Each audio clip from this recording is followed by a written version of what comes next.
You're about to listen to episode 3 of Fear and Loathing in the New Jerusalem, an in-depth look at the early history of Zionism and the Israeli-Palestinian conflict. Really hope you enjoy it. Here we go. I'm content to die for my beliefs. So cut off my head and make me a martyr. The people will always remember it. No. They will forget. Hell does exist. God is a thought. God is an idea. It is a place. It is somewhere. Hell does exist. But its reference is to something that transcends all thinking.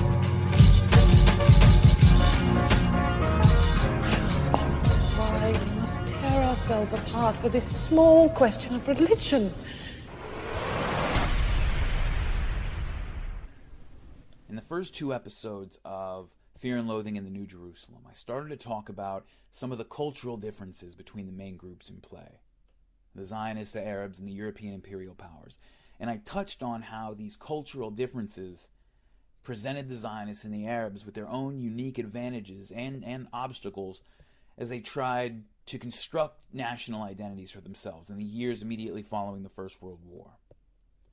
We also began to get into how there's this sort of mutual incomprehension between the various parties, and that mutual incomprehension really contributed to the direction that events ended up taking.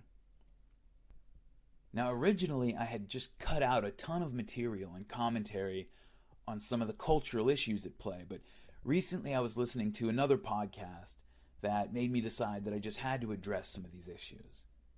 It was a BBC podcast, a really great series they've been doing for the last year or so on the effects of the First World War on several countries from around the world. Not just Germany and France and the usual suspects, but other off-the-beaten-path countries like Tanzania. They did one on India. And the episode that I was listening to at the time that led me to do this was on Jordan. So what the BBC is doing is they're actually going around to each of these countries. This one took place in the capital of Jordan, Amman. And they were inviting people from the community to attend a lecture and a panel of several experts on the war's effects on the region and so forth. They would have a discussion, little debate, some readings of poetry and essays. They're great. You should check them out. So the panel portion was really good, but it was an interaction that occurred during the audience Q&A portion that got my attention. Now the panel featured several British and Arab scholars who outlined the origins of the Hashemite kingdom of Jordan, did some readings, like I said, and debated a few things about the conduct of the war and the immediate aftermath. And the second half, the floor was opened up for audience questions. And when that happened, many of the questions that the largely Arab audience, mostly Jordanians and Palestinians, many of the questions that they wanted to ask the British scholars had to do with the double dealing and broken promises made to the Arabs by the British Empire during the war. The presenter, she did a good job, but it was interesting because I would have expected her to be more prepared for the line of questioning that she faced. But she squirmed a little bit when one of the audience members complained at the end of his question that it seemed like the Arabs had been used by the British. Now, before this, one of the panelists, a British scholar, during the discussion portion in the first half of the presentation, had kind of given answers that had established him as the guy on the panel who tended to exonerate or excuse the decisions that the British made during the war. And so after the audience member asked that question, the presenter very quickly redirected that question over to this panelist. And the panelist's specific answer kind of meandered a little bit before finally arriving at the money line, and it's a line often repeated by Zionists and Western commentators today. Certainly, he said, the British used the Arabs a bit, just as everyone was using everyone else back then, although, some people happen to be better at that game than others. That's paraphrasing, but that's what he said. Now, I couldn't see the audience member's face when his concerns over honesty and fairness were just waved off by this panelist as some kind of childish, naive, silly question not worth asking. But I've seen the look often enough in situations like this that I feel comfortable imagining what it looked like. that I'm going to use this term again, the mutual incomprehension of the audience member and the panelist in this case. It's a perfect example, a perfect illustration of the cultural gulf that existed back then that helped create the Middle Eastern mousetrap 100 years ago, and that continues to bar so many Westerners from understanding the Arab world today. I need to unpack that a little bit, and to do that, I have to back up just a little bit.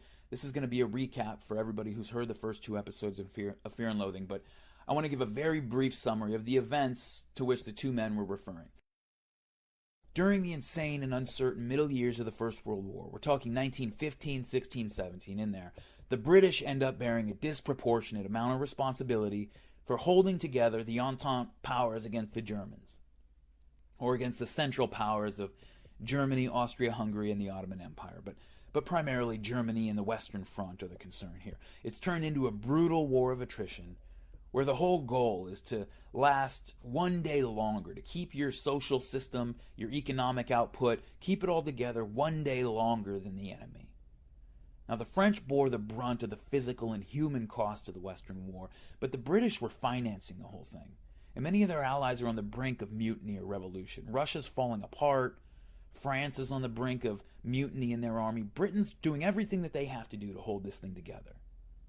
Now, down south, the Ottoman Empire is putting pressure on British Egypt and the Suez Canal. They're putting pressure to the north on southern Russia and southern Europe. And so in 1916, the British induced the Hashemite clan, an Arab clan called the Hashemites, who live on the west coast of what is modern-day Saudi Arabia today. They basically control the strip of the Arabian Peninsula called the Hijaz that includes the Muslim holy cities of Mecca and Medina. They induced the Hashemite clan to rise up in rebellion against the Ottoman Empire.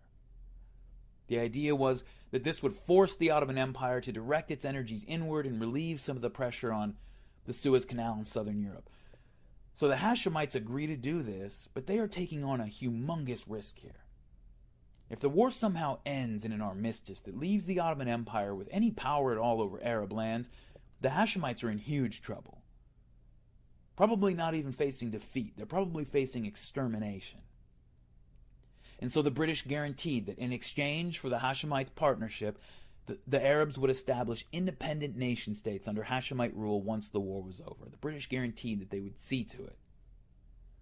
But while these promises are being made to the Arabs, the British are making contradictory promises regarding the same stretches of Arab territory to all sorts of people.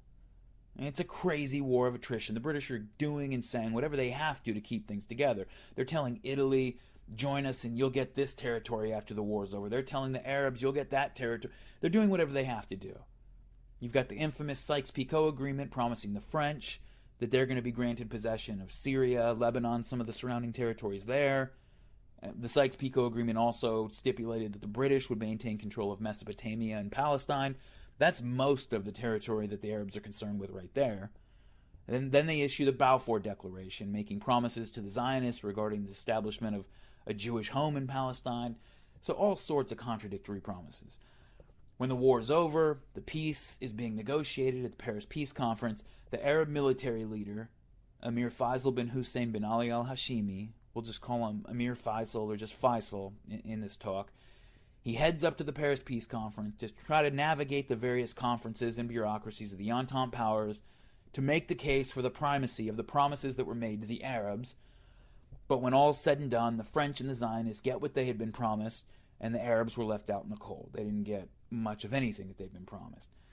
So this is a very, very, very high-level, brief summary of what the audience member was referring to when he said that the Arabs were used. And it's a summary of what the panelist was referring to when he said that the Arabs just played the great game less well than everybody else. So again, that's a very high-level summary of the shenanigans surrounding the region of the Levant during and immediately after the First World War. And to begin to sketch out that mutual incomprehension that I said so perfectly illustrated, that was so perfectly illustrated in the way that the Arab audience member and the panelists spoke past each other in their exchange, I want to bring you back to the Paris Peace Conference in 1919. Now, this is the first of a series of conferences to decide how the Central Powers are going to be dealt with and how the spoils of the First World War are going to be divided. But it's also got something else going on. Remember, 3 empires had just been shattered in the war. The Russian Empire, the Ottoman Empire, and the Austro-Hungarian Empire are gone. They're destroyed. And so the Paris Peace Conference has got a bunch of national groups showing up who are now no longer under the domination of these empires, coming to the Paris Peace Conference to make their case for internationally recognized independence of their people. They want nation states of their own. And so Faisal comes up to present the Arab case, and also to meet independently with the British, the French, and the Zionists regarding their competing claims over his people's land. Just before the conference begins in January 1919, Faisal meets with Chaim-Weizmann, the leader of the international Zionist movement at this time, to discuss the Balfour Declaration and the wishes of the Zionists to immigrate and settle in Palestine.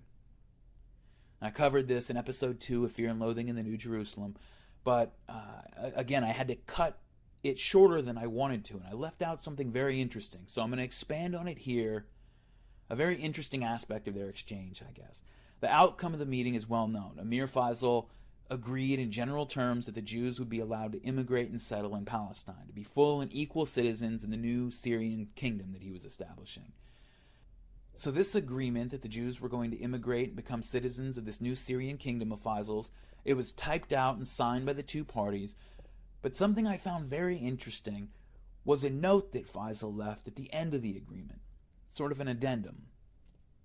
Now, the whole agreement itself was typed out and signed by the various parties, but this note that Faisal put on was handwritten by Faisal himself and signed by him. And the handwritten note read, quote, "But if the slightest modification or departure were to be made, I shall not then be bound by a single word of the present agreement, which shall be deemed void and of no account or validity, and I shall not be answerable in any way whatsoever." End quote. Now this right here, that little note, this is where I want to begin. I'm going to bring in a lot of examples and materials in this talk, but honestly, that note, I could give this entire talk just by doing an exegesis on this little note. It tells you so much. We're going to talk a lot about the term honor culture, but the wording of this note that Faisal writes in his own hand, it tells you so much about the people and about Faisal himself. This note doesn't just say that the Zionist request will be refused if Arab independence is somehow blocked. That's obvious enough, right? You make an agreement with someone and they don't hold up their end of the bargain, they're not going to get anything from you. That's the whole point of an agreement. That's not really what Faisal was doing here. Okay, his purpose in writing that note was much more personal. The important part of that note is the last line. If the agreement's breached, I shall not be answerable in any way whatsoever. Faisal wanted to establish in no uncertain terms that if the agreement was breached, his honor was not to be questioned. Now, this was something that was puzzling to many observers at the time, most of whom completely missed the significance of it. The people who didn't miss it were men like T.E. Lawrence of Arabia. You know, he'd spent years with the Arabs and with Faisal himself. He knew exactly what was going on. But try to imagine how ridiculous and anachronistic something like this would be today in the modern developed world, right? If you sign a contract with someone who's going to build you a house, and it has clauses in it to free you of financial obligation and so forth if he doesn't build your house, you understand all that. That we get. But it would just be kind of cartoonish or something if the builder were then to go through the trouble of adding all these extra clauses to lay out explicitly that if you didn't pay him and therefore he failed to build your house, then his refusal to meet his end of the agreement, that would not be a mark against his personal honor. I mean, we would say, dude, what are you talking about? Who cares? I don't pay you, you don't. What are you talking about honor? This is like a Don Quixote type thing. We wouldn't even know what to do with that. Most of the British and Zionist observers didn't know what to do with it. They thought it was just some silly formality done for show by this pompous desert emir. But to Faisal, this was not a formality. Arguably, to Faisal, this was the most important part of the agreement. And to understand why, you first have to understand that the very idea of typing out and signing a contract was almost completely foreign to someone like Faisal. Whereas the British and the Zionists were kind of amused by Faisal's primitive obsession with personal honor, he considered it even more primitive that these men required records and contracts at all.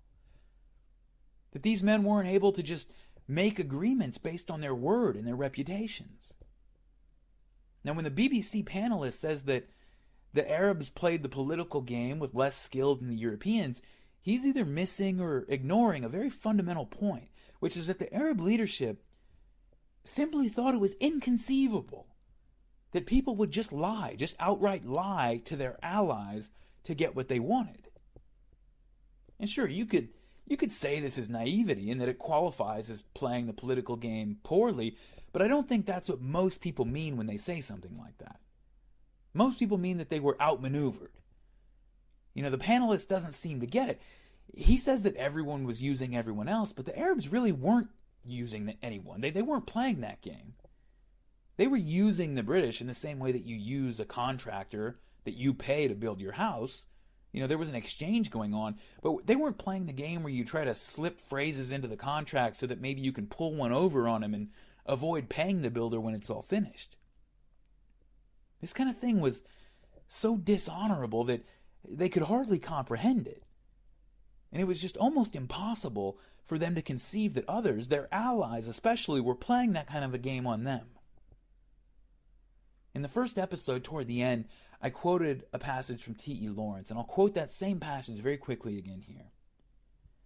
He said that, quote, "Arabs believe in persons, not in institutions.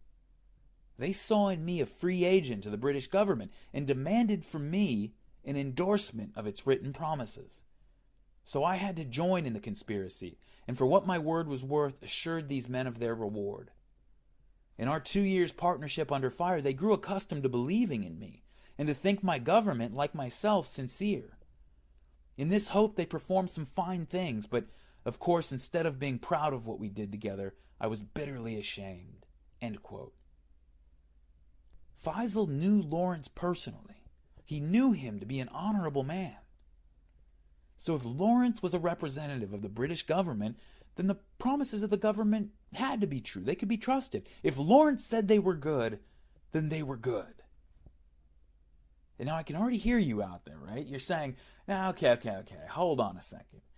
Sure, they talk a lot about honor. So what? So did the British. So did the French, I'm sure. What are you telling me? The Arabs don't lie? They can't lie? Please, give me a break. But hold on, okay? Because I'm not saying that.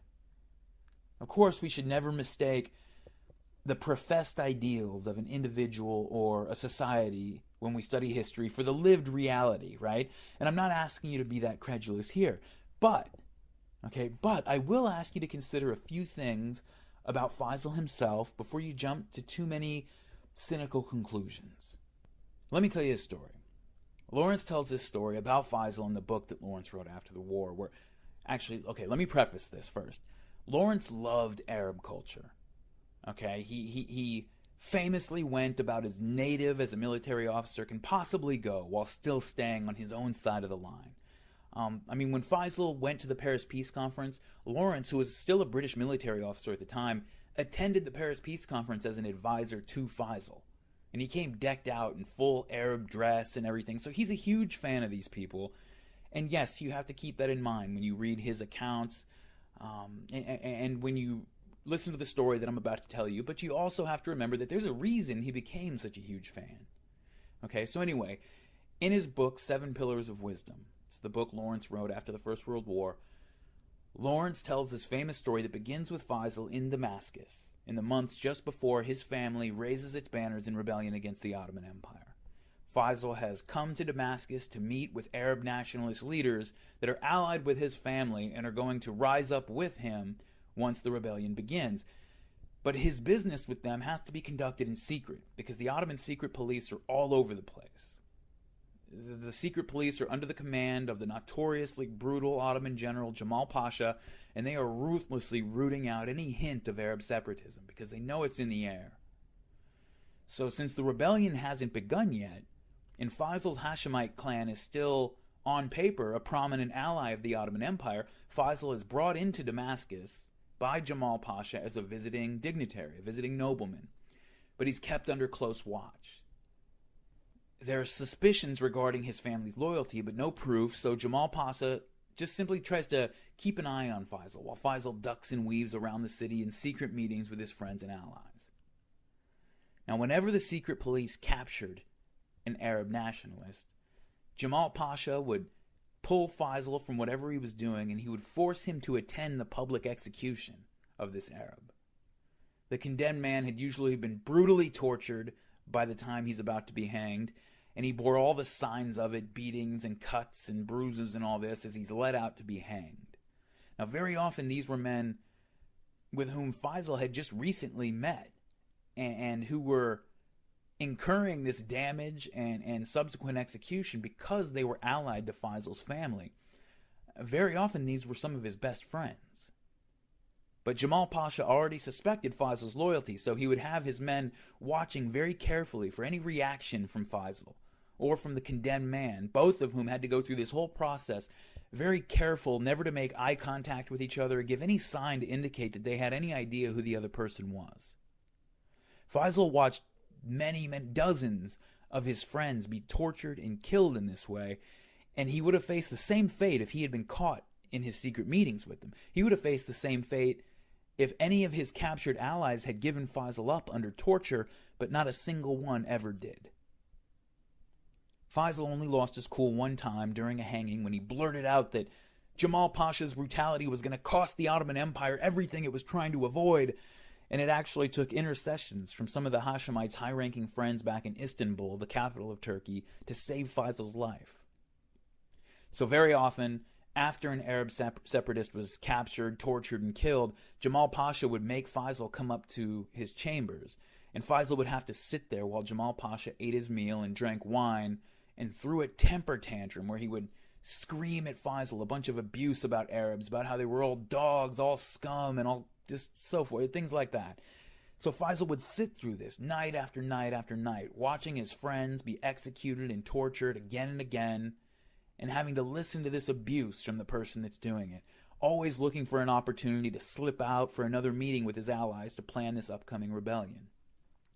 So finally, one day, Jamal Pasha announces that Faisal is going to be traveling with him and a small retinue back to Medina.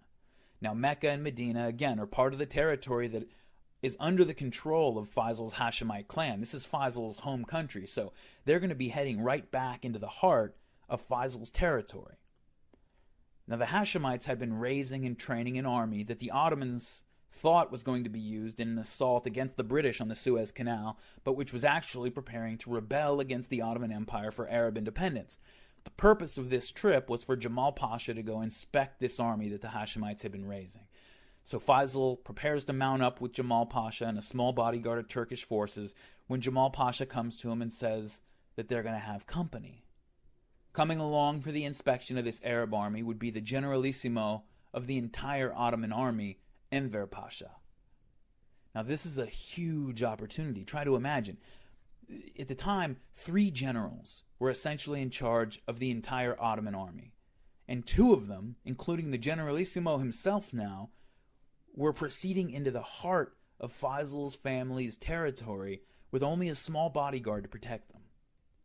As they approached Faisal's Hashemite territory, Faisal asked to ride ahead of the group so that he could prepare a proper welcome for the generals. That was the excuse he was trying to give them. He planned to rush into the city, find his brothers, raise the army, raise his father's banners, and then ride out to attack the generals by surprise. But for whatever reason, the generals refused. They insisted that Faisal stay close to them. He tried everything, tried a bunch of excuses, tried to break away, but they wouldn't allow it, and soon they were right outside Medina. So they wasted no time once they got there. They didn't go to their quarters or anything like that. The Arab army was ordered to muster up outside the walls to drill and present itself for inspection. As they were going along, marching, and the cavalry was performing mock maneuvers, and the infantry was drilling and so forth, several of Faisal's officers, including one of his brothers, pull him aside, and they said, "My lord, shall we kill them now?" Now, they were going to be fighting this Ottoman army in just a few days, and here, on a silver platter, totally defenseless, they had 2 of the 3 high generals of the Ottoman army in their grasp. But Faisal turned to his men and said, "No, they are our guests." See, Faisal had been desperate to get away from the group and ride ahead into Medina because Arab custom dictates that if someone is permitted to enter your land or your home peacefully, then you must provide for him and protect him. If Faisal had gotten away and raised his army and rode out to meet them before they entered his family's land, it would have been fair game, perfectly above board. But once they had ridden into Hashemite territory with Faisal, they were protected by Arab hospitality custom. And it would have been a red wedding scale betrayal for Faisal to harm them. And he didn't like it. He would have loved to have killed them. But he was not going to do something so blatantly dishonorable to himself and his family just because it was in his interest to do so. Now, unless you're a Game of Thrones fan who got that reference just now, unless you're a Game of Thrones fan whose heart was ripped out by the Red Wedding, if you've gone through that trauma, you probably get it.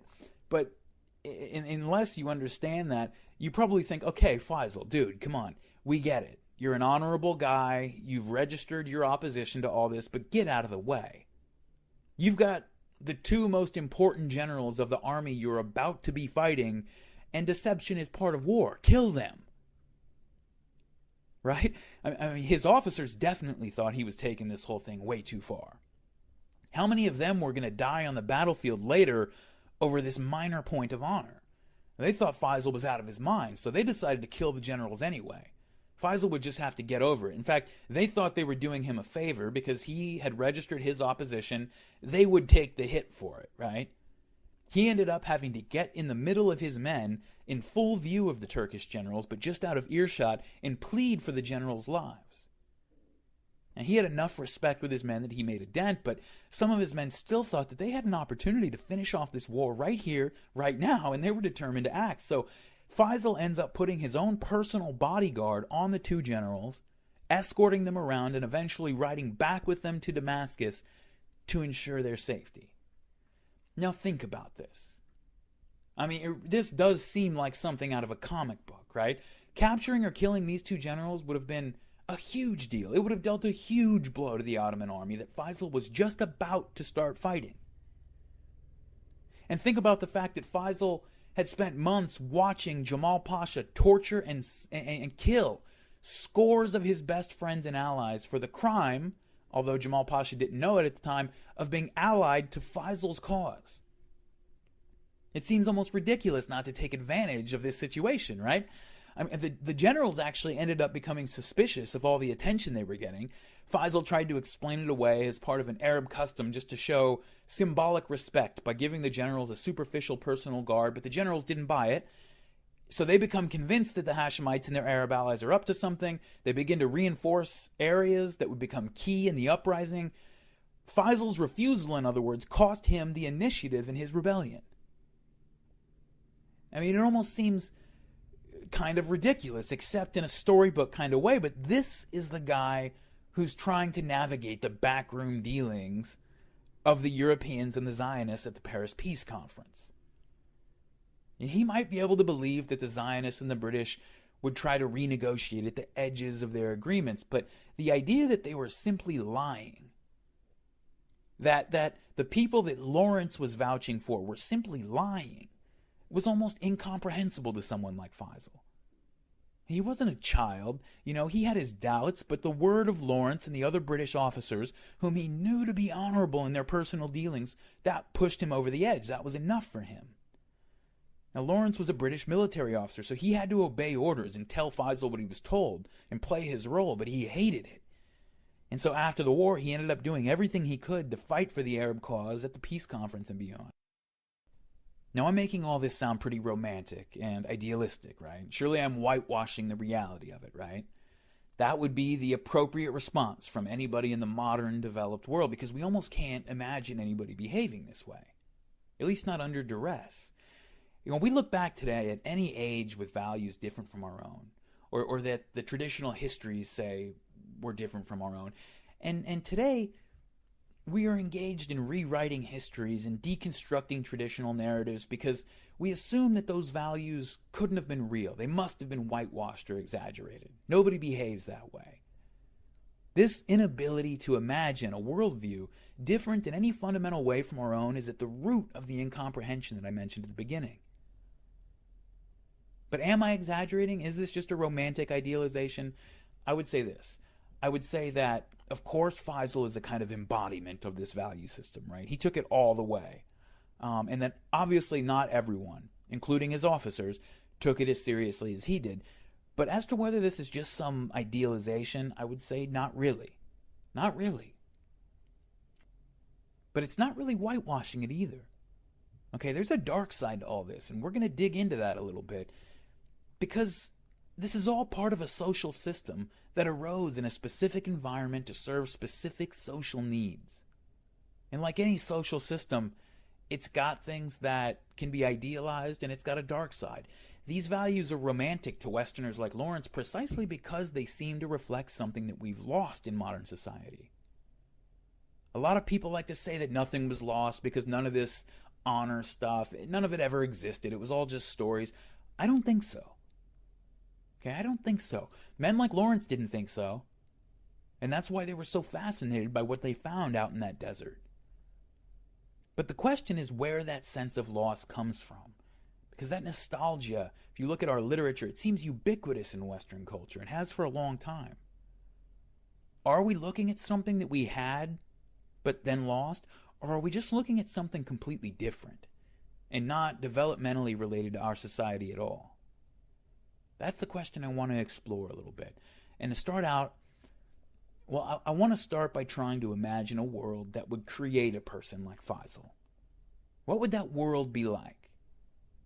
You know, what kind of world is a place where Faisal is well adapted to it? Is it a world that just creates better human beings? Definitely not. Okay, if you go Google Faisal Paris Peace Conference and go over to the images that come up, you're going to see a photo of Faisal standing on this wide flight of steps. Behind him are several Arab and English officials, including Lawrence, and in the very back of the group, to the right, in full Arab regalia, is the only black African in the group. That's Faisal's slave. The personal bodyguard who protected the Ottoman generals from death, those were also Faisal's slaves. So he was a man of his time and place, and in that place, at that time, slavery was still a thing. So that's not good. That's definitely not good. So we're not talking about better human beings, just a different value system with different points of emphasis. So I'll come back to the question, what kind of world would create the specific set of values with their light and dark that we see in someone like Faisal? The first thing to notice is that it resembles the value systems we find very often in traditional societies all over the world that have tribal, kinship-based social arrangements that are far away from the centers of state power and the trappings of urban civilization. But I'm not talking about some noble, savage, Rousseauian ideal where honest and innocent men were corrupted by the encroachment of civilization. Not at all. No, not at all. Society does not corrupt us in some simple one-way transaction or degradation of our original purity. Forget all that. What civilization does is relieve us of the burden of needing to be honest all the time. Now, what am I talking about? What is this libertine reprobate talking about? Just let me explain. Give me a moment. Because I want to repeat what I said. Civilization relieves us of the burden of needing to be honest all the time. Going back to the first episode of Fear and Loathing in the New Jerusalem, the first episode of MartyrMade, toward the end of it, I mentioned that typical scene from old Western movies or stories. A scene so common that it's become a pure cliche now, where somebody is called a liar, or they're playing cards and someone's called a cheater, and the target of the insult, even if he's the good guy in the story, will be ready to throw down over that, even willing to fight with guns and kill the guy that insulted him if he has to. So we're in the age of movies like Unforgiven and the HBO series Deadwood, right? Where we're busily deconstructing and mocking all this stuff. But for a long time, until very recently, people accepted that as the proper, if maybe a little overzealous, response to being called a liar. You know, up until very recently, Americans would watch a Western and the good guy would get called a liar and kill the man who called him that name. And people just watched that and thought, yeah, well, that's the proper response to something like that. Maybe a little bit, overzealous, but hey, you did call him a liar. What are you going to do? What is that? Is it just an example of romanticizing violence or some overplayed macho bullshit? I mean, maybe a little bit, but actually no, not primarily. It's something that Faisal would have recognized immediately. And it's that lost thing that so enchanted Lawrence. When you live in a place without strong institutions, personal relationships take their place. They have to. Or actually, it would be better to switch that around. It would be better to say that strong institutions, where they exist, replace reputation and relationships as social regulators. Let me break that down. Think of it like this. In a country with strong institutions like the United States, a person at the bottom of the social hierarchy can go to the police or go to the courts to make a claim against someone higher up the social ladder who has more allies and is better known, has a big family, with a reasonable expectation of a fair hearing. Reasonable expectation. And I can hear everyone screaming the word inequality at me right now. Things are not perfect, and there's discrimination, and there are people who use connections and have access to better legal counsel and so forth, but generally speaking, the people in a society like the U.S. expect to get a fair hearing. They expect that the institutions are going to mediate their dispute equitably. Back in 2011, here's an example. Back in 2011, a man was pulled off an airplane at Kennedy International Airport in New York and arrested on suspicion of sexual assault. The man who was arrested was Dominique Strauss-Kahn. At the time, he was the head of the International Monetary Fund, a leading candidate for the presidency in France, millionaire, husband of a billionaire wife, so top of the food chain. The woman he was alleged to have assaulted was a hotel maid, an immigrant from the African nation of Guinea. Now, however that case ended up, the case itself, there was a lot of funny business, and many people continue to think that Strauss-Kahn may have been set up and so forth. But the point is that the police were not free to simply ignore the accusation because of the relative status of the accuser and the accused. I'm not saying there are no inequalities in the justice system. Of course there are. The rich and powerful are always going to find ways to leverage their advantages. I'm just saying that the purpose of our institutions is to trim those advantages down. And if you don't believe that, all you have to do is ask yourself how things would look if there were no police and no courts at all. What would it look like? What would it look like? You don't have to speculate about that. We know exactly what it would look like because we have more historical examples and even contemporary examples than we can count. We know what kind of social situation takes shape. And it's something like a modified version of Hobbes' idea of a war of all against all. Instead of all against all, that is, instead of every individual against every individual, it's more of a war of every group against every group. And in that world, survival comes down to two things. First, make damn sure you're part of a group. The most obvious and natural group is what? The family, right? Second, protect your reputation, because it's all you've got. On one level, protecting your reputation means making sure that everybody knows that your word and the word of your tribe is your bond. Okay, that's what Lawrence was talking about. Persons, not institutions. Remember, when there are no such thing as contracts, and no courts to enforce them if there were, your ability and the ability of your tribe to get people to work with you, to procure the things you need to survive, all this depends on maintaining a certain reputation. Faisal's Hashemite clan had the prestige that went along with being the custodians of Mecca and Medina, the holy cities, and of being descended from the tribe of the Prophet Muhammad and so forth, some built-in prestige, say, but they weren't kings. Okay, there was no state that existed of which they were the heads. When they raised their forces in rebellion against the Ottoman Empire, they weren't ordering their army around. They were calling on their loyal allies to join them, but those allies were under no obligation to join them. Certainly no legal obligation. There were no laws, no courts, no police to manage any of this. Those allies were honor-bound to come to the aid of their pledged ally, but that was it. So in a tribal culture, your word and the word of your allies is all you've got. For those of us in developed nations, it's really hard to understand how important this is or what it would really be like.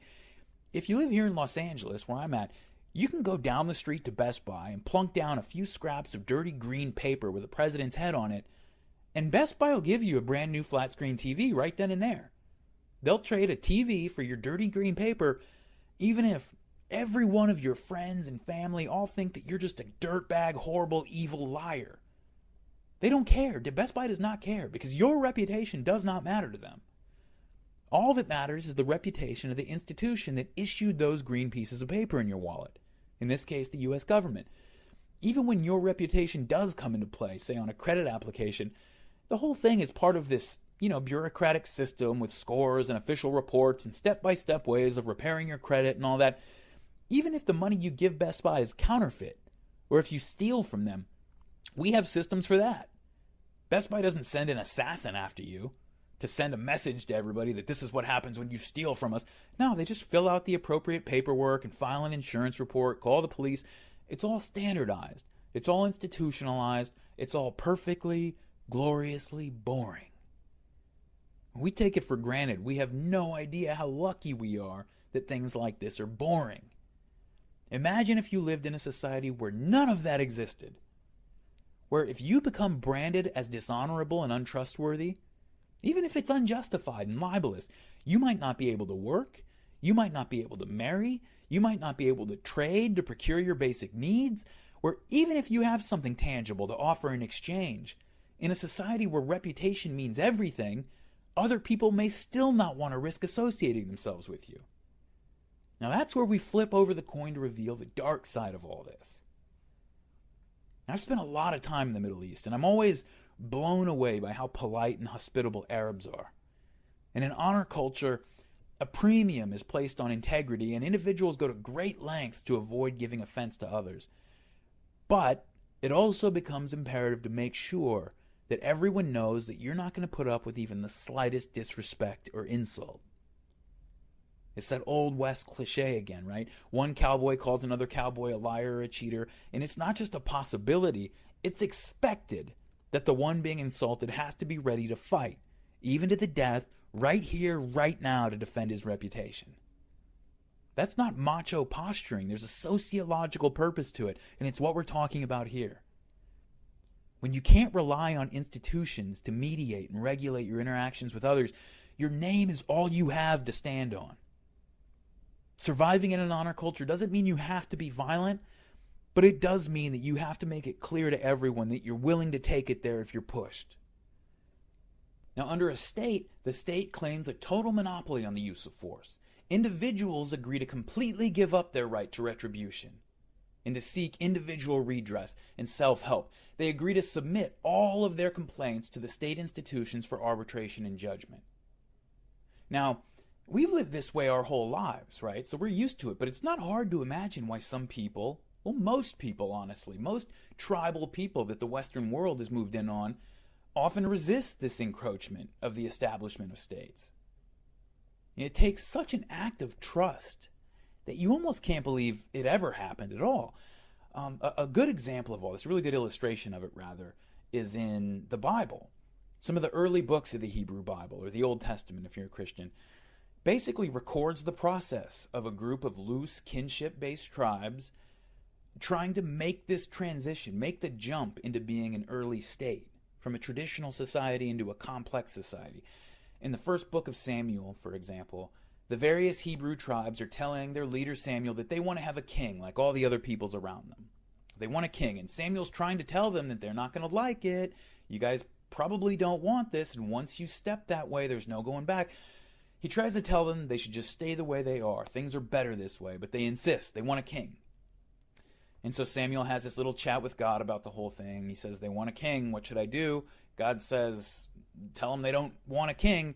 Samuel says they're insisting. God says, fine. They want a king. They want to be like everyone else. Let them have a king like everyone else. Go tell them. So Samuel goes down in front of the people, and this is what the Bible says happens. Quote, Samuel told all the words of the Lord to the people who were asking him for a king. He said, this will be the manner of the king who shall reign over you. He will take your sons as his own, and they will run in front of his chariots and be his horsemen. Some he will assign to be commanders of thousands and commanders of 50s, and others to plow up his ground and reap his harvest, and still others to make weapons of war and equipment for his chariots.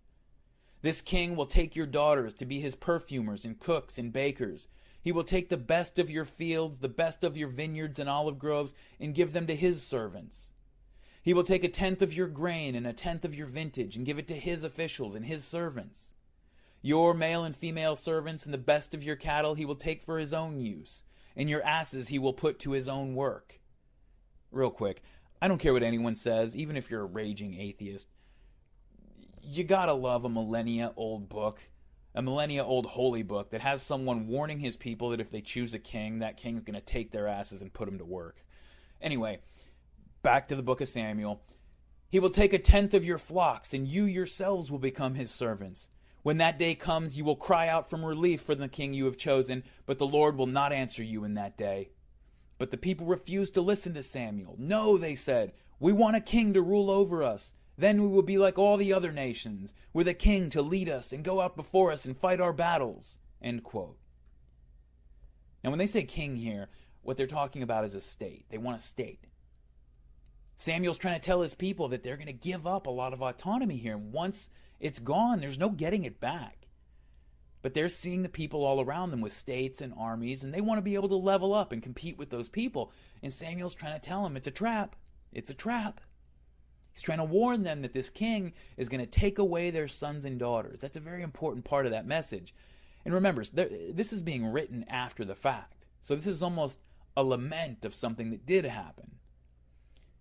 He tells them that the king's going to take away their sons and daughters and press them into the service of the state. And that's exactly what happens in nearly every complex society.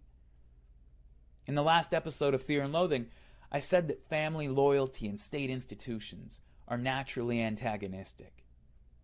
When European explorers started coming across cultures in various stages of development, we got to see this playing out in different ways, and it often matched up with exactly what we saw in European societies when states were consolidating power. In perfect examples, in places like Hawaii and Tahiti, and also in Uganda, actually, the Baganda people, we found societies that weren't quite fully established states, as we would think of like a hieratic state, but that seemed to be on their way to becoming states. They definitely weren't kinship system, tribal, traditional societies. They had a king, but the noble families still held a lot of independent power, and the fledgling state often did things that were clearly designed to break down clan loyalty. Okay, you had a king, you had a fledgling state, but out in the provinces, you still had very powerful and independent clans, and the fledgling state was doing things specifically designed to break down the clan, tribal loyalties. In many kingdoms, we find the practice, we even had this in European societies, where you have the practice of honoring, quote unquote, honoring noble families by having their eldest son, the family heir basically, to come be raised in the king's court. And it's presented as an honor to have a noble clan leader's heir raised at court close to the king and other noblemen with all the comforts of the king's court. But the purpose of a move like this is pretty clear, right? You're getting the son, the heir of that clan, out of whatever province his family controls, away from all of the people that he would normally be around, raising him to be loyal to the king and to the state, and not to the people in place that he comes from. Now, there are 1,000 other little moves that fledgling states make. Most of them are not as clear and obvious as this. A lot of them are more subtle, but 1,000 moves that these fledgling states make to break down family loyalty and replace it with loyalty to the king and the broader institutions that he represents. The Hebrew people that Samuel was trying to talk out of choosing a king, they wanted that predictability and that security we were talking about earlier. But Samuel's trying to tell them, he's trying to convince them that it's not worth what they're giving up. Because remember, it's not just the power of the government that can become oppressive, it's that life under a state is fundamentally different. For individuals and for groups, personal relationships erode in importance, values change. The importance of an idea like honor becomes entirely a matter of tradition and piety. Nothing more than a ceremonial or fashionable place in the society, not a real sociological purpose to it. And it's not just our own societies that wax nostalgic about the days before contemporary society ruined everything. No. That's a running theme in just about every civilization that you can think of. The Roman Republic and then the Empire was always all about how the current generation, whichever generation that meant at the time, how the current generation never lived up to the example of the hardy, pious Romans of the very early days. And once the Hebrews in the Bible finally established their kingdom, the story is basically one long record of what a terrible idea that was. And when a good leader in one of these civilizations does come along, he's usually admired for how well he embodies the old, long-lost virtues. Now, there's a reason that this is an almost universal Golden Age myth in civilization throughout history and all over the world. It's because they all have this sense that they gave something up. And maybe they don't know what it is, but there's this idea that they lost something. And something has been lost in most cases. When Faisal asked Lawrence to endorse the promises of his government, there was this huge disconnect. Because Faisal, he thought he was talking to Lawrence, the human being, when he was really talking to a captain in the British Army. Okay, Faisal was speaking for himself. Amir Faisal, son of Hussein, grandson of Ali, of the Hashemite clan. A flesh and blood human being embedded in a particular social context where it mattered if he lied or if he spoke the truth. Now, he thought he was talking to a person in Lawrence, but he wasn't. And going back to the Old West in the United States on the frontier, in an Old West town, you go down to the general store and you buy something from John Smith, the owner of the store who lives down the road from you with his family. Today, when I go to a corporate supermarket and buy something, it doesn't matter who I am or who the person behind the counter is taking my money. It doesn't matter. Neither of us are specific people from certain families with personal histories. It doesn't matter. In a civilization, every human interaction is decontextualized. They aren't meetings between two flesh and blood human beings. Not really. It's more like in every human interaction, people just slide in and out of roles according to the need of the moment. In a traditional society, for example, every marriage is an event of great importance to two families and to a whole community. It matters very much who the two people are and what the circumstances of their marriage are. It matters. In our society, it's just a matter of contract law. And it doesn't really matter at all who the two people are or why they're getting married. It's just a legal arrangement. And you can swap out the names and nothing would be different. And I said in the last episode that existentialist philosophy and talk about alienation begins as a society passes from agrarian and herding arrangements to urban civilization. And that's not a coincidence, right? Things change. And this is part of the organic process of a society's development. There's nothing, in my opinion, that can be done to stop it. But in most societies, after they've got their state, they look back and they feel like they gave up something important. But don't get me wrong, it's not just the values. Okay, something changes in your relationship to power as well. Something changes when you're under the power of a state. Sure, you can go to the state institutions to complain if somebody harms you, but the thing is, it's not just that you can go to the state institutions, now you have to go to the state institutions. If someone attacks your sister, you might want to tear that guy's head off, and normally you would do that, but now you can't. Now you have to go to the police. And if it turns out that your sister's attacker has a cousin at the police department, or if he slipped by because the cops didn't read him his rights or whatever, well, you're just going to have to live with that. And again, there's a lot of trust involved here, right? You have to trust. All over the world today, we see failed or failing states, and in the vast majority of them, the main obstacle is trying to figure out how to make that leap of faith and establish that mutual trust that the institutions are going to do their job and work as advertised regardless of who's controlling them. We basically, more or less, generally believe that in the United States. You go to a place like Afghanistan or Somalia, the main reason they can't get it going is because they can't get past that obstacle. I mean, hell, go to a place like Ukraine, and that's their problem right now. One group takes power, and they are entirely pro-Russia.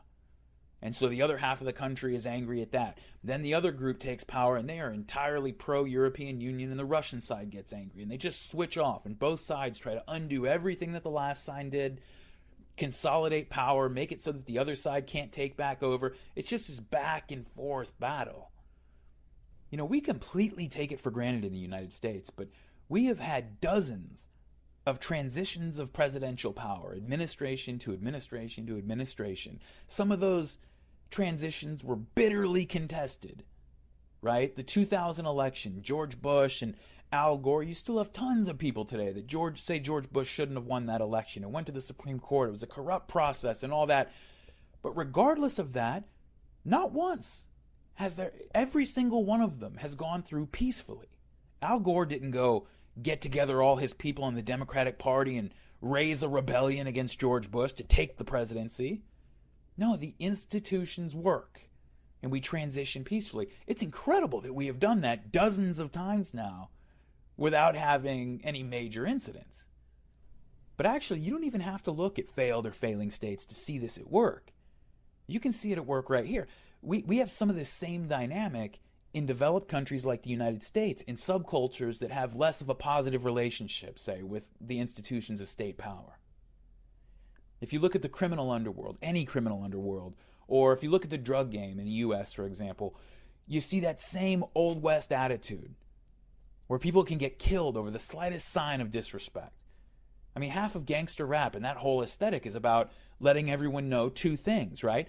That you're ready to throw down at the drop of a hat, and that you've got a whole stable of loyal allies who are ready to throw down with you and stand with you.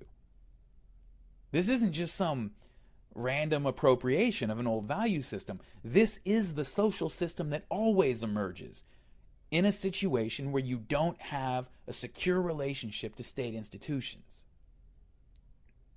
In America's inner cities, you've got whole populations of people who, whatever the reality of the situation, I'm sure it varies from place to place and city to city, whatever the reality is, don't feel like the state institutions are there to serve them, that they don't work for them. They feel disenfranchised.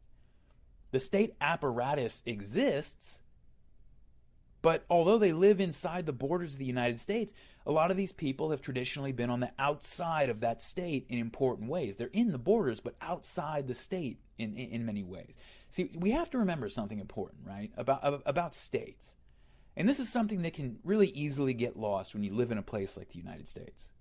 If you live in the U.S. and you look up at the map of the United States, you see the outline of the country, including Alaska and Hawaii, and we think of the state, right, the state government and so forth, of the United States of America as being coextensive with the lines on that map. There's no spot anywhere within that shape that we call the United States that isn't under the full control of the state. Now, you can hide, you can slip between the cracks and whatever, but you can't defy the state and carve out your little fiefdom. You can't do it. If you live up in an empty region of Montana, say, and you get all your friends together and you're all ex-special forces guys who know how to shoot a gun, know how to fight, and you just decide that you're not going to follow the laws in your town or in your county, you know what's going to happen in the U.S.? First, the sheriff's going to show up, right? But maybe the sheriff doesn't have the resources to fight with you, and you can fight off the sheriff. You think you win? You don't win. No, eventually the state police show up. And maybe you have the firepower to fight them off. Great, good for you. Eventually the National Guard shows up, and we will take it all the way to the Air Force and the U.S. Marines if we have to, but we will go to full-blown civil war and drain the whole U.S. Treasury before we let you win. There is never a point at which we will just sort of, shrug our shoulders and say, well, yeah, nothing we can do. I guess he's got us. No. We'll go to civil war before we let that happen. And this doesn't mean you can't carve out a little area of control. I'm sure things like that exist in different places, but the point is you have to stay off the radar of state power. Even if they know that you're there, you have to stay off their radar, kind of. It doesn't matter who you are. Street gangs, militias, the mafia. If you get the state's attention, if it becomes a matter of open defiance, you're done. So we're used to looking at states and thinking of them kind of as coextensive with the borders we see on a world map. But usually It's better to think of states another way. It's important, actually, to remember that throughout history, and in many places still even today, that's not how state power works at all. Most of the time, it's better to think of state power like a magnet, or like a series of magnets, centered in the cities and military garrisons, exercising strong control near the center, but then kind of shading off and weakening as you get further away from those centers of state power. Large populations, like the large populations of cities, can only be supported in fertile areas with plenty of food, plenty of resources. And so all throughout history, what we see is river valleys and trade crossroads, places like that, coming under the control of states. That's where cities crop up, and states control those areas. The tribes, they get pushed out to the hills and deserts, and that's where we see tribal dynamics and more traditional groups flourishing. In areas where there aren't enough resources to support large populations, and so they become kind of uninteresting to states in the first place, and where populations are more isolated and spread out. So it just becomes inefficient resource-wise for the states to put forth the effort to dominate them. You see? So you see these regions, by the way, even in the borders of modern states. It can be really deceiving. Look at a place like say, Iran's a pretty developed modern state in many ways, Iran.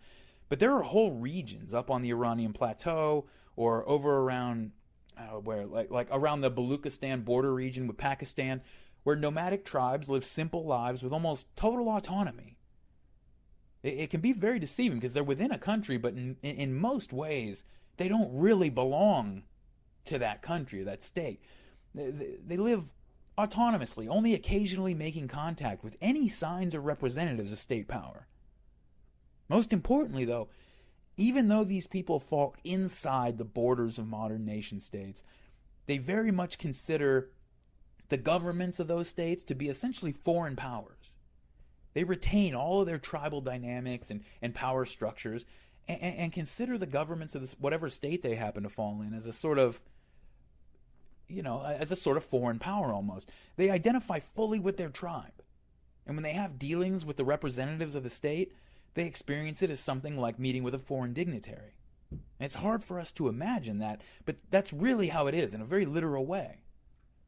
Now, the states are very powerful, and they have armies and so forth, and the tribes know this, so they have to respect that power, and sometimes they try to ally with it or use that power in their own tribal lives or disputes, but they don't identify with it. Now, think about this much closer to home. We see the same phenomenon in Mexico today.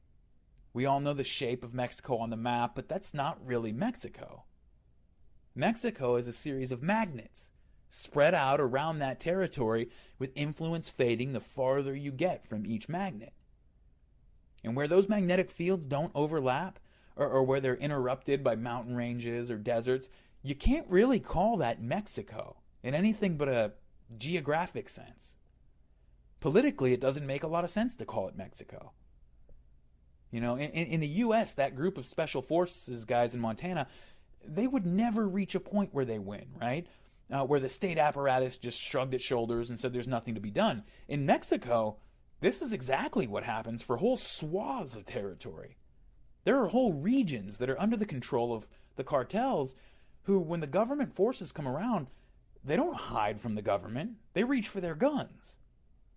Okay? So coming back to the U.S. and other developed societies and some of the subcultures, and keeping this kind of idea of what a state is in mind, think of it like this. If you're an African American in one of our inner cities, very often the extent of your direct experience with the state probably consists of getting your head cracked by the cops that come prowling through your neighborhood in a car with a shotgun across the dashboard.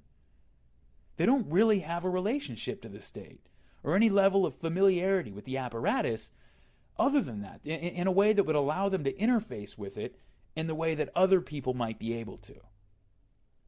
And if you're talking about drug culture specifically, that underground, then you're talking about a situation where you literally cannot use the state institutions to mediate your relationships. You can't go to a notary and sign a contract for a drug deal. You can't go to the cops if someone jacks you, right? And even if you could, when you feel disenfranchised, you probably wouldn't. It's like Tony Montana said in Scarface, right? What do you got? All I've got is my balls and my word. That's what he said. Now, he's not just being a tough guy here. His balls and his word really are all he has in a situation where he cannot appeal to a higher authority for conflict resolution. So anyway, coming around to bring these two ideas together, the idea about state power being like a series of magnets and the subcultures in the U.S., the next step is to realize that the state is not one thing. Now, the very word state makes it sound like the most solid, permanent thing there is, but really the state is a series of institutions, layered institutions, working together to manage a series of tasks and relationships. And each of these layered institutions is like its own series of magnets. And they all have different levels of coverage. You have the state's instruments of violence, like the police, the prisons, the National Guard, the Army, and so forth. And their reach and resources are pretty much infinite, for all intents and purposes, right? If you're a citizen of the United States. If you're an inner city dealer, you're very familiar with this aspect of the state. There are no gaps in the magnetic fields. If you were to draw a map of the practical coverage of the state's instruments of violence, those institutions, it would look the same as the map of the U.S. But then there are countless other layers, other institutional layers that don't have nearly the same penetration. Okay, think of if you're an upper middle class family in the suburbs and you have a dispute with someone. Well, we have a state institution for that. You can get a lawyer and take it to court and submit your case to the state for arbitration. If you don't like it, appeal the judgment, whatever. If you are a poor African American in West Baltimore living in a row house, you can theoretically do all of those things, but in reality, well, if you were to draw a map of the practical, real-world coverage of this aspect of the state, in terms of whether the people can, in real life, access it and relate to it, you would see blank spots all over the place, like one of those old maps from the days before we explored the globe. Does that make sense? The state's institutions of violence cover every square inch of our territory. But there are gaps in the overlapping magnetic fields for many of the other state institutions. You've probably heard a common cliche that gets tossed around a lot, that the family is the basic building block of society, right? I actually think that can be really misleading. In a modern society, it can. It's helpful for me to think about a society not as being a structure, an edifice built up out of solid blocks, right? As the sum or the aggregation of all these little solid family blocks, but instead think of it as a series of interlocking networks. Okay, that's how I think of a society, as a series of interlocking networks through which individual people interact with each other in different ways. What I mean is, a family can live off by itself, like Little House on the Prairie, and not really be a means by which an individual interfaces with society. Even in modern cities, actually, if you think of like in a modern city in the United States, the family doesn't really serve that role. It doesn't really serve as a sort of port that I can jack into to plug into the broader society. Many people, we visit families for holidays, but we don't really list the family as one of the meaningful ways that we interface with the society. It's like those visits and phone calls with the family. It's like they're social cul-de-sacs, right? You go to interact with your family, and it's sort of a good in itself, but it's not a method that it's not an outlet to the broader social world, right? I guess what I'm trying to say is, in very few instances is your status as a son or as a brother or a grandfather or a grandmother, or aunt or uncle or something like that, in very few instances is that going to be the decisive role that you wear in a given social context, right? Very, very few instances where you're going to be out acting in the broader society and your status as son or grandfather, whatever, is going to be something that matters, that anybody cares about. That's going to be the role you're playing in a given context. Very, very rarely. And this is not the case in a traditional society that's based on the kinship system, by the way. In a tribal, kinship-based society, the fact that you are grandfather or that you are cousin or second cousin relative to someone else or uncle or whatever, that is the decisive factor. It determines your whole role in the society and your place and your status and your duties and responsibilities and other people's obligations to you and so forth, right? It's the decisive factor. That is how you interface with the society, is through the medium of your family. Well, if I'm not interfacing with the society through that medium, how am I interfacing with it? The answer is several different ways, through several different networked institutions, right? I plug into an economic network every time I buy or sell something, right? And I plug into that network through the medium of the Federal Reserve or another financial institution, if I'm using currency or a credit card or something. In other words, I am interacting with another person or another group of people, and who they are and who I am in this particular interaction is being defined by the institution that is mediating our exchange. Okay? I'll have another interaction where I'm an employer or I'm an employee, right? And those are roles that you can put on and take off, and there are institutions to mediate your relationships there. In another context, I am a health insurance customer, say, or in another context, I'm a member of a political party, right? And so I hope this is making sense, but this is where I'm going with all this. The state is not the buildings and the offices and the titles and any of that. It's not anything. Okay? The state is the network of institutions that mediate and standardize the relationships and exchanges between individuals. I want to repeat that one more time. The state is the network of institutions that mediate and standardize the relationships and exchanges between individuals. And someone might object that, it's not just the state, that many of the institutions that we jack into are private institutions, and that's true. It's not just the government, say, but even those private institutions can only exist under the power of a state.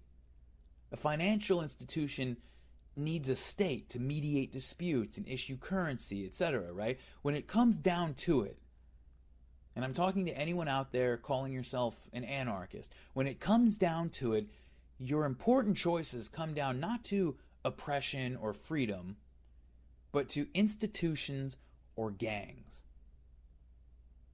Those are your choices. Nothing we would call freedom has ever existed except under the domination and control of a state, ever.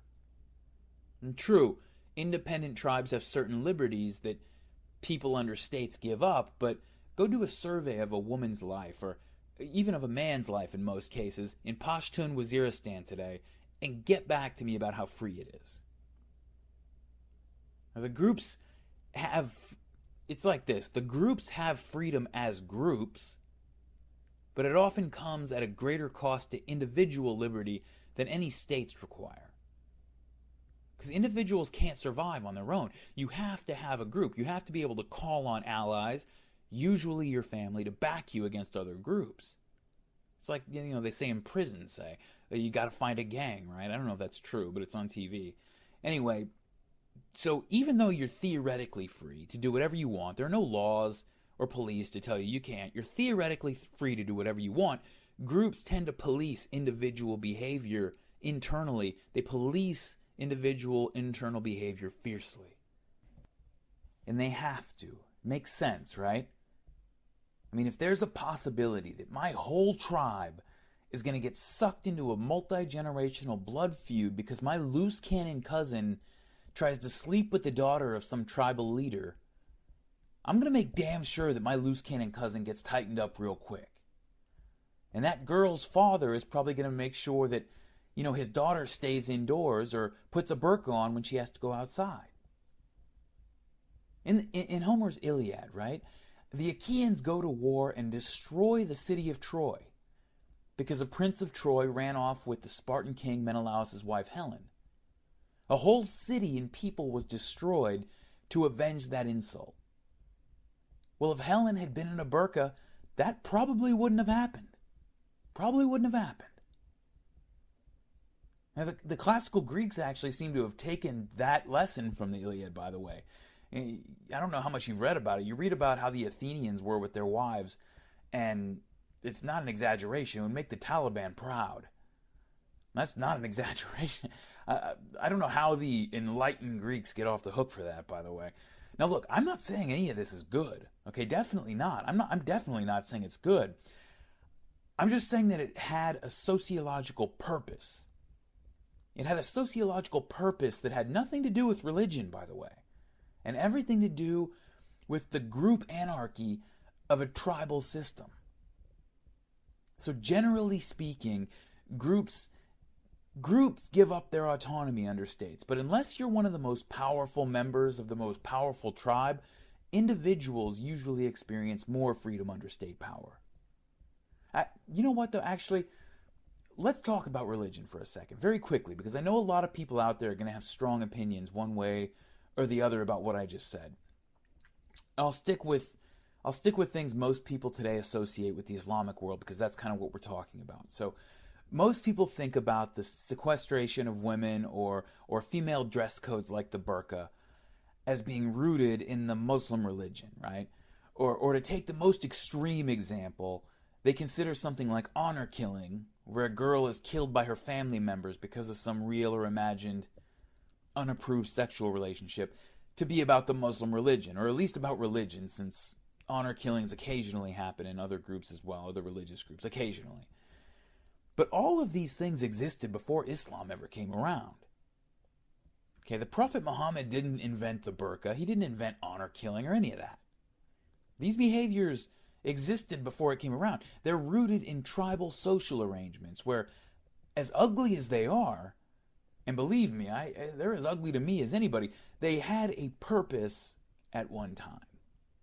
It's not a justification to say that something has a purpose, and I'm not interested in having pointless conversations about whether things like this are justified. It's not about that.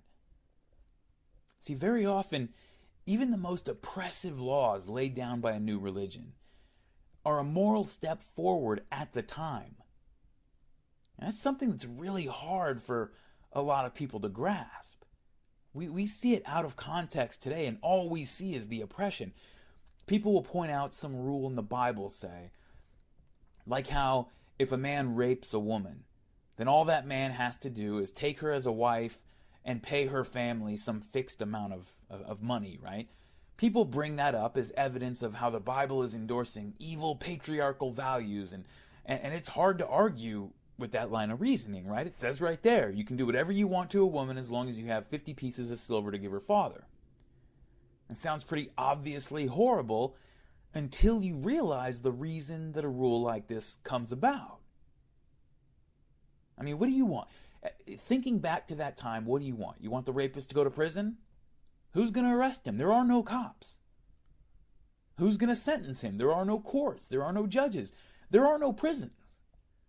So do you want him to be killed then? Okay, great, because that's what would have happened before this rule. Someone rapes your sister, you and your brothers go kill him. You are honor bound to avenge your sister and go kill him. But it doesn't end there. It's not over. It doesn't matter that you had a good reason. Now the family of your victim is honor bound to kill you and your brothers. They have to avenge their family member. So they call on their allies to get ready to fight.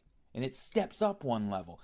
Once you and your brothers are all killed, now your tribe, your whole tribe, is honor bound to avenge you all. You see how this goes? This is how the Starks and the Lannisters end up fighting each other, and the Seven Kingdoms get torn to shreds, you see? The 50 pieces of silver rule looks horrible to us when we have experiences with institutions. But when it was written at the time, it was a first step.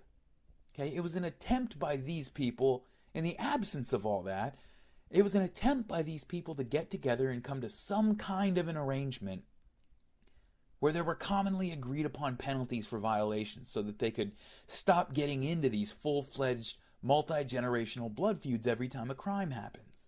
At the time, it was a step forward. It was an attempt to answer a pressing social question in the absence of established social institutions. Now, coming back to states, I said earlier I want to come back to something because I can hear people choking on whatever it is they're eating, even though I'm in the past and inside my own house right now. I said earlier that individuals often had more freedom under states, and I should qualify that. It's probably important to say that, individual experiences may vary, right? Obviously, some states are tougher to live under than others, and for most of human history, states were undisguised mechanisms of oppression and exploitation. But while modern states vary in the degree of coercion that they apply, you cannot coerce all of the people all of the time. So those institutions, they depend first and foremost on some level of common agreement. Without those agreements, there is no state, or at least no legitimacy, okay? And without legitimacy, all you have is force, and you can only push that so far. Okay, and those agreements, they depend more than anything on trust. I keep coming back to that same thing. They depend on trust. People have to be able to trust each other. And I should say very quickly, okay, that these are just models, by the way. Everything I'm saying, don't mistake the map for the territory. Don't reify any of this. This is just a way of thinking about things that helps me understand certain ideas and certain behaviors and dynamics.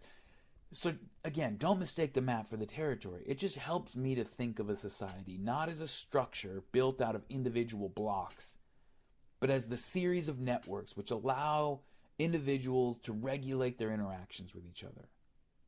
And by the way, societies come apart when too many people become unable to find network jacks that they can kind of plug into.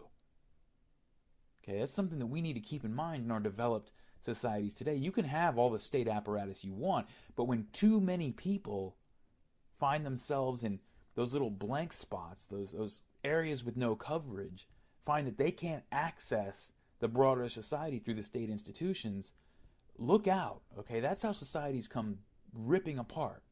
And the critical thing to keep in mind is that all of those different networks have different areas of coverage, different areas of participation, right?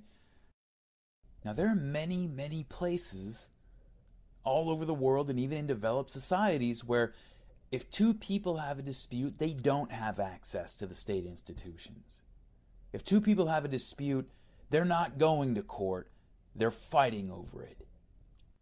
My balls in my word, right? Again, he would have put it differently. He wouldn't have said my balls in my word, but Faisal would have understood that perfectly. Okay? He lived in a world where your balls and your word mattered. A lot of people in modern society today look back or look forward, if you're watching The Walking Dead or something, to a time when that mattered more than it does today. You know, they look back on it with some nostalgia because today nobody cares if you have balls, right? And if the financial crisis in 2008 taught us anything, it taught us that worrying about your word is for suckers. You can be a cowardly, dishonorable dirtbag, and you could end up with your own private island in a whole society that treats you like a king, because your personal honor really doesn't mean anything. It doesn't. We have a few sensitive points here and there, sure, but we've gotten to a point where most people just expect that their politicians are lying to them, for example. We expect that, and it doesn't hurt our politicians at all. You think they care at all? Do you think they care at all that you think they're dishonest when they're clinking champagne glasses at some $1,000 a plate fundraiser? I assure you, they do not give a shit. Okay? But this was not the world that Faisal lived in. In Faisal's world, the dearth of legitimate institutions meant that personal relationships and reputation and honor, these things were still paramount. I mean, just ask, this is actually a good way to think about it. Just ask yourself why anyone was following Faisal's Hashemite clan in the first place back then. I'm going to speak a lot more to this point in the next episode because it's going to become very, very important to understanding the situation in Palestine and really in the whole Muslim world in the 20th century, to be honest with you. So we're going to get deep into that in the next episode, but I'm going to crop it a little bit here. And real quick, actually, I want to make very clear that I'm not pretending to exhaust all of the ins and outs of tribal dynamics or honor cultures or the inherent difficulties of establishing states or national institutions with this talk. People spend whole PhD careers applying brains with way more horsepower than mine to these questions. I'm just barely scratching the surface and offering some random thoughts that came to mind as I was working on these previous 2 episodes. So if you have more thoughts on it, I'd love to hear them. And actually, if you have anything that you would like me to explore and talk about, email me that too. I'll put out another one of these supplemental episodes with any questions that people might have. So I mentioned that Faisal's clan, the Hashemites, were the custodians of the holy cities of Mecca and Medina. and that they were descended from the Quraysh tribe of the Prophet Muhammad. So their position is derived from a very interesting combination of political and religious authority, and there's a very specific sociological reason for this.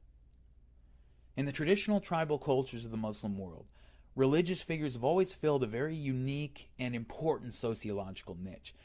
Okay, so when there are no strong and legitimate states that hold a monopoly on violence and retain to themselves the final authority to render and enforce judgments, groups have no choice but to resort to what anthropologists who study this kind of thing, who study tribal cultures, call self-help.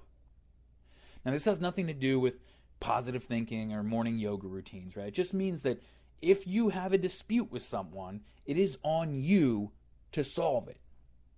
If someone kills your brother and there are no police, no courts to arrest this guy or sentence this murderer, the only way justice will be done is if you do it yourself, if you go and avenge your brother yourself.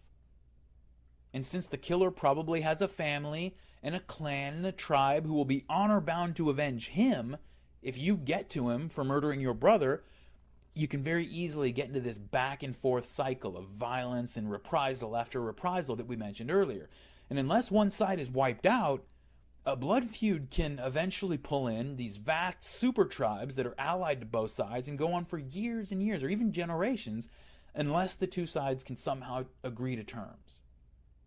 And so very often a mediator is called in to negotiate an end to the dispute. And very often it's in the interests of everybody who's not directly involved in it, but who's being pulled into it to get a dispute negotiated.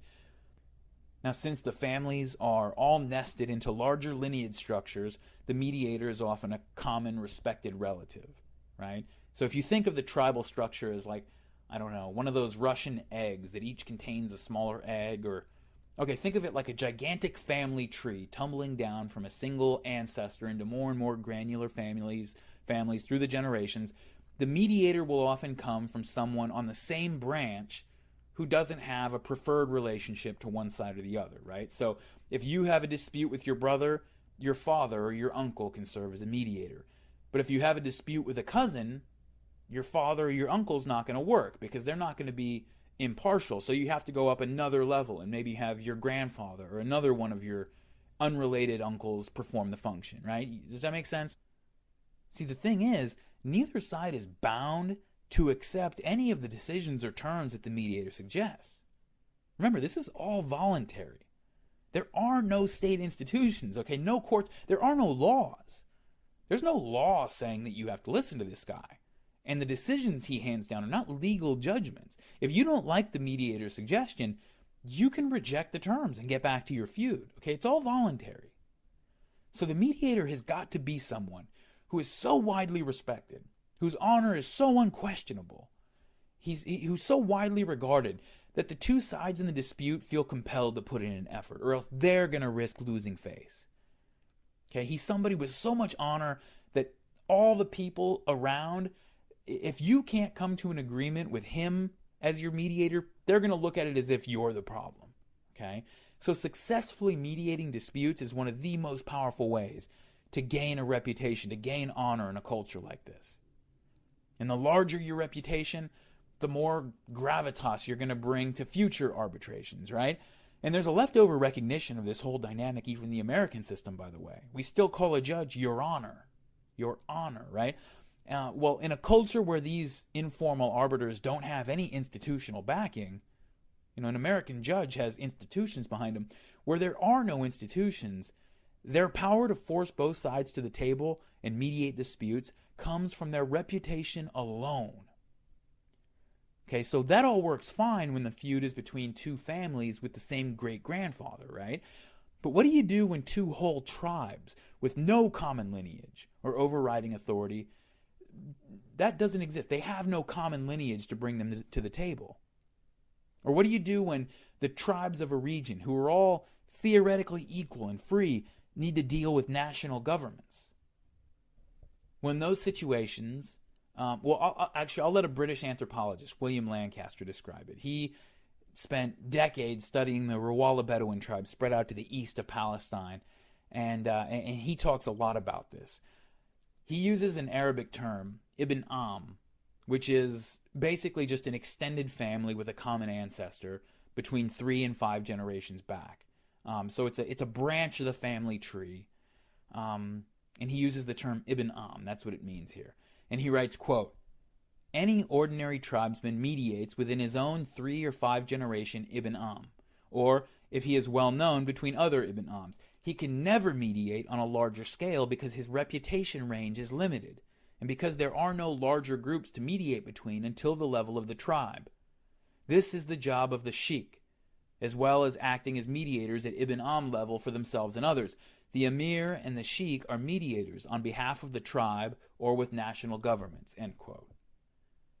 So when the First World War brought about the collapse of the Ottoman Empire in Arab territory, the Arab forces faced a choice. They could just allow that state authority to recede back into Turkey and go back to enjoying the freedom of tribal life. But they knew that once the Ottoman Empire was gone, that wouldn't be the end of it.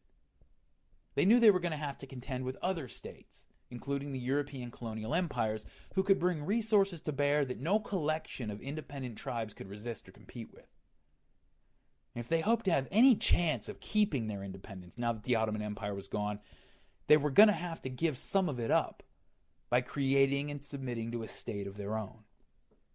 But who, right? Who could possibly be trusted to lead this state without just making it into an instrument of domination for the benefit of his tribe? See, the balanced opposition of tribes, that balanced opposition of tribes had been thrown completely out of whack with the introduction of the possibility of centralized states. Suddenly, the battle for power became a winner-take-all affair. There was no balanced opposition. In a region with several independent tribes, right, each tribe can always draw a line in the sand to let everyone else know where they had better back up or be ready to throw down. And if other tribes grow too powerful, you can always pack up and move a little bit further away. Power was reflected in a series of fluid relationships and shifting alliances. Tribes are always moving around. It sounds like chaos to have a bunch of tribes using deterrence to manage their relationships to each other, and I guess it kind of is, but it's a sort of structured anarchy with built-in limitations on how much of an upper hand one tribe can gain on all the others. But when you're talking about states, the game changes entirely. Now you have a single institution that asserts a total monopoly on power, at least within that territory. There is no balanced opposition anymore. If one tribe or one confederacy of tribes is able to take control of the state machinery, even if it's by perfectly legitimate institutional means, suddenly that tribe has tax revenues, armies, police forces, while the rival tribes not only don't have the power to retaliate and protect themselves, now it becomes illegal to protect yourself. Retaliating against the dominant tribe, now it becomes treason. There was no such thing as treason or sedition in a traditional tribal arrangement. So the big tribes in the Middle East, after the war was over, they were scratching and clawing and doing anything they could to keep their rivals from gaining the upper hand as centralized states were coming into power. And this rendered them totally unable to work together. And it left the Arabs with no credible leaders who could be counted on to represent the whole group if they were put in charge. Well, throughout history, religious leaders have often stepped into this credibility vacuum in the Middle East. Okay? In the absence of any neutral parties, the communities often turn to a respected religious leader to serve as a mediator or to be the voice of the people to an outside national power. Now, of course, the religious leaders are people, right, with interests of their own, but theoretically at least, and often at least to a degree in reality, the system worked because there was a value system that reinforced it and helped it work. You know, like I said, this was such a vital sociological necessity that successfully arbitrating a dispute and getting a reputation as an impartial mediator was one of the single most powerful ways to become a prominent, influential person that was able to call on others anytime you needed them. And so there's this whole shared value system built around incentivizing this kind of honorable behavior. And Faisal's decision to protect those 2 Ottoman generals and to protect his honor in his agreement with Weizmann by attaching that note all of that has to be understood in this context. His personal honor, famously firm even in the most extreme situations, that was the key to the entire Arab national project. Faisal's personal honor, because it made him into someone that all the independent tribes of the Levant could trust to be the leader of their new state. They could trust him. This is why they continued to follow him, by the way, even when they didn't agree necessarily with the decisions he was making regarding the Zionists and the French. Whatever they thought about his decisions, they all knew that no one else had the kind of reputation that would allow them to step up and replace Faisal as the leader of an independent Arab state. He was the linchpin of the alliance. No one else could fill that role because no one else commanded the respect that would allow the other tribes to trust their impartiality. There's so much more to talk about on this subject, and again, I'm not going to pretend to be getting anywhere near the bottom of it in an hour. What I wanted to do in this little supplemental was hopefully just begin to answer a few of the questions and bridge a few really common cultural misunderstandings that have plagued questions involving the Middle East, even at the highest levels, right up to the present day. There's this Arab proverb that goes, I against my brother and I against my cousin, me, my brother, and my cousin against the world. In the Arab world, where large deserts and inhospitable terrain made it a poor and inefficient use of resources, like we talked about, for states to try to dominate, to spend the time trying to dominate every inch of the territory they claimed, and where it was difficult for large permanent settlements to take root anywhere away from the coast or the river valleys, these malleable tribal relationships persisted and actually continue to persist in many places, even today. In the 20th century, beginning before the First World War, the Arabs began to construct political institutions that might have one day created the conditions that would have allowed people to move beyond tribes and embrace national identities centered around legitimate political entities. Anyone today with a television set or a Twitter feed knows that that didn't happen, though. The proximate causes for that failure differ in each region or country, but in every case, at least a portion of the blame can be laid at the feet of the outside powers who actively undermine any attempts to unite under secular identities. Now, you'll hear writers like Edward Said, he wrote the book Orientalism, where he kind of lays out this view.